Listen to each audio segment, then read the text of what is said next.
Third party insurance ഉള്ള ഒരു വാഹനം, വാലിഡായ ഡ്രൈവിംഗ് ലൈസൻസ് ഉള്ള ഈ വാഹനത്തിൻ്റെ രജിസ്ട്രേഡ് ഓണർ ഓടിച്ചു പോകുമ്പോൾ ഒരു അപകടത്തിൽപ്പെട്ട് ഇയാൾ മരണപ്പെടുകയാണെന്ന് കരുതുക. അങ്ങനെയെങ്കിൽ ഇയാളുടെ കുടുംബത്തിന് ഇൻഷുറൻസ് ക്ലെയിം വല്ലതും കിട്ടാൻ അർഹതയുണ്ടോ? ഇയാളുടെ കുടുംബത്തിന് 15 ലക്ഷം രൂപ ഇൻഷുറൻസ് ക്ലെയിം കിട്ടാൻ അർഹതയുണ്ട്. ഇയാൾ മരണപ്പെട്ടില്ല, ഇയാൾക്ക് സ്ഥിരമായ പൂർണ്ണമായ അംഗഭംഗം സംഭവിച്ചു എന്ന് കരുതുക. ഈ സാഹചര്യത്തിലും ഇതേ തുക തന്നെ അനുവദിച്ച് കിട്ടും. അതും യാതൊരുവിധ കോടതി നടപടിക്രമങ്ങളും ഇല്ലാതെ തന്നെ ഇൻഷുറൻസ് കമ്പനിയുടെ ഡയറക്റ്റ് സെറ്റിൽമെൻ്റ് ആയിട്ട് ഈ തുക അനുവദിക്കും. പക്ഷേ അതിന് ചില കണ്ടീഷൻസ് ഉണ്ട്. നമ്മൾ ഇൻഷുറൻസ് എടുക്കുമ്പോൾ ചില കാര്യങ്ങൾ ശ്രദ്ധിക്കേണ്ടതുണ്ട്. അതിനെക്കുറിച്ച് വിശദമായിട്ട് അറിയണമെങ്കിൽ ഞാൻ പറയാൻ പോകുന്ന ചില കാര്യങ്ങൾ നിങ്ങൾ ഒന്ന് ശ്രദ്ധിച്ചാലും. മോട്ടോർ ഇൻഷുറൻസിന് 2 ഭാഗങ്ങളുണ്ട്. വാഹനത്തിന് എന്തെങ്കിലും അപകടം സംഭവിച്ച് നാശനഷ്ടങ്ങളുണ്ടായാൽ അത് പരിഹരിക്കുന്ന ഓൺ ഡാമേജ് പോർഷൻ. രണ്ടാമത്തെ ഭാഗം എന്ന് പറയുന്നത് തേർഡ് പാർട്ടിയാണ്.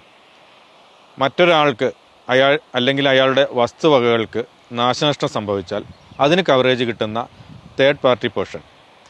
ഈ രണ്ടും കൂടി ചേരുന്ന കോംപ്രിഹെൻസീവ് പോളിസി ആയിട്ടോ അല്ലെങ്കിൽ തേർഡ് പാർട്ടി പോർഷൻ മാത്രമായിട്ടോ ഒരാൾക്ക് ഇൻഷുറൻസ് എടുക്കാൻ സാധിക്കും. ഒരു വാഹനം നിരത്തിലിറക്കണമെങ്കിൽ legal liability to third party എന്ന് പറയുന്ന തേർഡ് പാർട്ടി ഇൻഷുറൻസ് വാഹനത്തിന് നിർബന്ധമായും ഉണ്ടായിരിക്കണം. ഇനി ഞാൻ ആദ്യം പറഞ്ഞ ഇൻഷുറൻസ് തുകയായ 15 ലക്ഷം രൂപ വാഹന ഉടമയ്ക്കോ അയാളുടെ നോമിനിക്കോ എപ്പോഴാണ് ലഭിക്കുന്നതെന്ന് നോക്കാം. ഈ വാഹനത്തിൻ്റെ തേർഡ് പാർട്ടി ഇൻഷുറൻസ് എടുക്കുമ്പോൾ തന്നെ കമ്പൽസറി പേഴ്സണൽ ആക്സിഡൻറ്റ് കവർ ഈ ഇൻഷുറൻസിൽ ചേർത്തിട്ടുണ്ടെങ്കിലാണ് ഇദ്ദേഹം ഈ ക്ലെയിം തുകയ്ക്ക് അർഹനാകുന്നത്.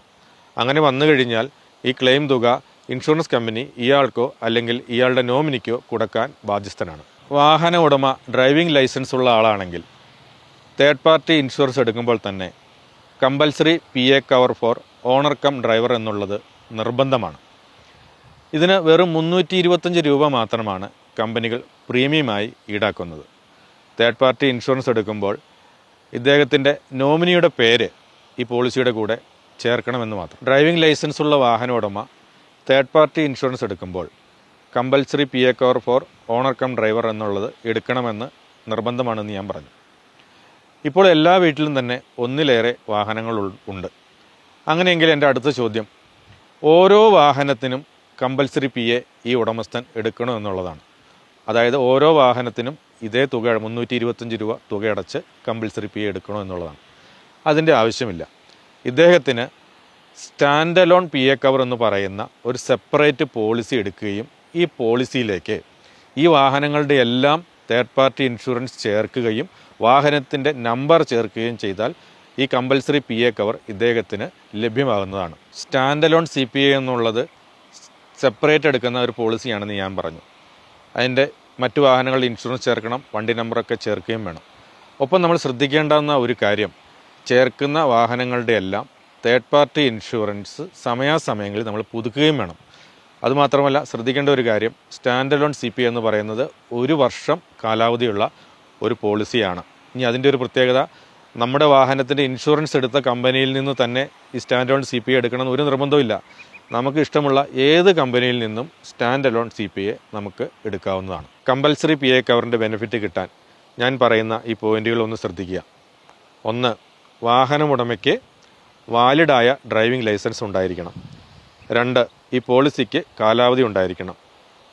3, രജിസ്ട്രേഡ് ഉടമയ്ക്ക് മാത്രമാണ് ബെനിഫിറ്റ് ലഭിക്കുന്നത്. 4, ഈ ക്ലെയിം ലഭിക്കാൻ ഇൻഷുറൻസ് കമ്പനി ആവശ്യപ്പെടുന്ന എല്ലാ രേഖകളും നിങ്ങൾ ഹാജരാക്കേണ്ടതുണ്ട്. വാഹന ഉടമയ്ക്ക് ഡ്രൈവിംഗ് ലൈസൻസ് ഉണ്ടെങ്കിൽ മാത്രം compulsory PA cover to owner cum driver എടുത്താൽ മതി. അല്ലാത്ത സാഹചര്യത്തിൽ അതിൻ്റെ ആവശ്യമില്ല. ഇങ്ങനെയുള്ളപ്പോൾ നമ്മൾ മറ്റൊരാളെ പെയ്ഡ് ഡ്രൈവറായിട്ട് നിയമിച്ചുകൊണ്ടായിരിക്കും ഈ വാഹനം ഉപയോഗിക്കുന്നത് എന്ന് കരുതുക.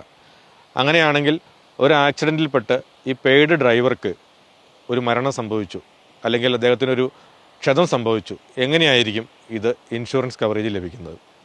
അതിനും വഴിയുണ്ട്. ഇതിനു വേണ്ടി തേർഡ് പാർട്ടി ഇൻഷുറൻസ് എടുക്കുമ്പോൾ തന്നെ പെയ്ഡ് ഡ്രൈവർക്ക് വേണ്ടി നമ്മൾ 50 രൂപ അടച്ച് ഈ പ്രീമിയം അടച്ച് ഇൻഷുറൻസ് ചേർത്ത് കഴിഞ്ഞാൽ കോടതി നടപടിക്രമങ്ങളിലൂടെ കോടതി നടപടിക്രമങ്ങളിലൂടെ മാത്രമാണ് ലഭിക്കുന്നത്. ഇൻഷുറൻസ് ക്ലെയിം തുക ഇദ്ദേഹത്തിന് അനുവദിച്ച് കിട്ടുന്നതാണ്. നിങ്ങളുടെ വാഹനം അപകടത്തിൽപ്പെടുമ്പോൾ അതിൽ സഞ്ചരിക്കുന്ന മറ്റുള്ളവർക്ക് എന്തെങ്കിലും ഇൻഷുറൻസ് തുക കിട്ടാൻ മാർഗമുണ്ടോ? അതിനും വഴിയുണ്ട്.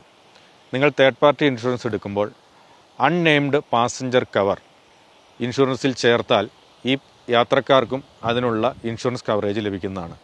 അതിന് പല ഇൻഷുറൻസ് കമ്പനികളും വെറും ഒരാൾക്ക് 35 രൂപ മാത്രമാണ് ഈടാക്കുന്നത്.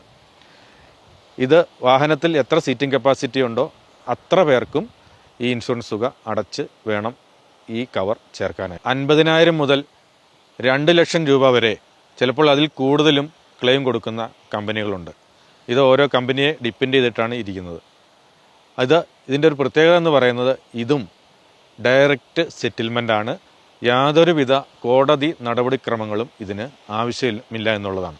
Compulsory PA cover for owner cum driver, PA cover for unnamed passenger, PA cover for paid driver, ഇവയ്ക്കെല്ലാം കൂടി വളരെ തുച്ഛമായൊരു തുക മാത്രമാണ് നിങ്ങൾ തേർഡ് പാർട്ടി ഇൻഷുറൻസ് എടുക്കുമ്പോൾ പ്രീമിയമായി അടയ്ക്കേണ്ടി വരുന്നത്. നിങ്ങൾ ഇതെല്ലാം ഒഴിവാക്കിക്കൊണ്ട് വളരെ കുറഞ്ഞ തുകയ്ക്കുള്ള ഒരു തേർഡ് പാർട്ടി ഇൻഷുറൻസ് എടുക്കുമ്പോൾ ഈ വാഹനം മൂലം ഇവർക്ക് ആർക്കെങ്കിലും ഒരു അപകടം സംഭവിച്ചാൽ അതിൻ്റെ എല്ലാ സാമ്പത്തിക ബാധ്യതയും വരുന്നത് രജിസ്ട്രേഡ് ഓണർക്കായിരിക്കും. അപ്പോൾ നിങ്ങൾ എടുക്കുന്ന പോളിസി ഓൺലൈനായാലും ശരി, കമ്പനിയിൽ നിന്ന് നേരിട്ടെടുക്കുന്നതായാലും ശരി, ഞാൻ ഈ പറഞ്ഞ എല്ലാ കവറേജും അതിലുണ്ടോ എന്ന് നോക്കേണ്ട ഉത്തരവാദിത്വം രജിസ്ട്രേഡ് ഉടമയായ നിങ്ങൾക്ക് എല്ലാവർക്കുമുണ്ട്. അല്പലാഭം പെരുംചേതം.